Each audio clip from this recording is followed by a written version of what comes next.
नमस्कार। आप सभी का मेरे YouTube चैनल पर स्वागत है।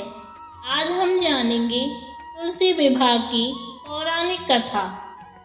तुलसी विवाह देवउठनी एकादशी को करवाया जाता है और कुछ लोग उसके अगले दिन द्वादशी तिथि को भी तुलसी विवाह करते हैं। तुलसी विवाह की पूजा में व्रत कथा को पढ़ने का विशेष महत्व है। तो आइए अब हम जानेंगे तुलसी विवाह की संपूर्ण कथा विस्तार से। दैत्यराज कालनेमि की कन्या वृंदा का विवाह जालंधर से हुआ था। जालंधर महाराक्षस था। अपनी सत्ता के मद में चूर उसने माता लक्ष्मी को पाने की कामना से युद्ध किया, परंतु समुद्र से ही उत्पन्न होने के कारण माता लक्ष्मी ने उसे अपने भाई के रूप में स्वीकार किया। वहां से पराजित होकर वह देवी पार्वती को पाने की लालसा से कैलाश पर्वत पर गया। भगवान देवादिदेव शिव का रूप धारण करके माता पार्वती के समीप गया, परंतु मां ने अपने योगबल से उसे तुरंत पहचान लिया तथा वहां से अंतर्ध्यान हो गई।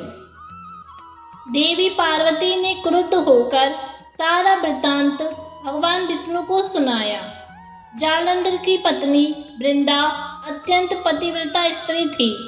उसी के पतिव्रता धर्म की शक्ति से जालंधर न तो मारा जाता था और न ही पराजित होता था। इसलिए जालंधर का नाश करने के लिए वृंदा के पतिव्रत धर्म को भंग करना बहुत आवश्यक था। इसी कारण भगवान विष्णु ऋषि का वेश धारण कर वन में जा पहुँचे, जहाँ वृंदा अकेली भ्रमण कर रही थी। भगवान के साथ दो मायावी राक्षस भी थे, जिन्हें देखकर वृंदा भयभीत हो गई। ऋषि ने वृंदा के सामने पल भर में दोनों को भस्म कर दिया। उनकी शक्ति देखकर वृंदा ने कैलाश पर्वत पर महादेव के साथ युद्ध कर रहे अपने पति जालंधर के बारे में पूछा। ऋषि ने अपने माया जाल से दो बानर प्रकट किए। एक बानर के हाथ में जालंधर का सिर था तथा दूसरे के हाथ में धड़। अपने पति की यह दशा देखकर वृंदा मूर्छित होकर गिर पड़ी। होश में आने पर उन्होंने ऋषि रूपी भगवान से विनती की कि वह उसके पति को जीवित करें। भगवान ने अपनी माया से पुनः जालंधर का सिर धड़ से जोड़ दिया और स्वयं भी वह उसी शरीर में प्रवेश कर गए। वृंदा को इस छल का तनिक भी आभास नहीं हुआ। जालंधर बने भगवान के साथ वृंदा पतिव्रता का व्यवहार करने लगी, जिससे उसका सतीत्व भंग हो गया। ऐसा होते ही वृंदा का पति जालंधर युद्ध में हार गया। इस सारी लीला का जब वृंदा को पता चला तो उसने क्रुद्ध होकर भगवान विष्णु को हृदयहीन शिला होने का शाप दे दिया।